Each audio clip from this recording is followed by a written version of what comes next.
আমরা যদি নিজেদেরকে ব্যস্তয় করে ফেলি তাহলে দেশ আগাবে যাবে। সুতরাং 5ই আগস্ট 2024-এ হাজারো প্রাণের বিনিময়ে, আমার ছাত্র জনতার রক্তের বিনিময়ে,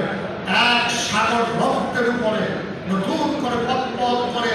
বাংলাদেশের যে পতাকা উঠল, গোটা পৃথিবীর মানুষ নতুন করে দেখলো কেমন করে জগদ্দল পাথরকে সরিয়ে দিয়ে আবার নতুন করে দেশকে সামনের দিকে এগিয়ে নিয়ে যাওয়া যায়। তাই সকল ক্ষেত্রে আজকে নতুনভাবে নতুন উদ্যমে কোনো উদ্যোগে আমরা যদি আগাতে পারি তাহলে আমার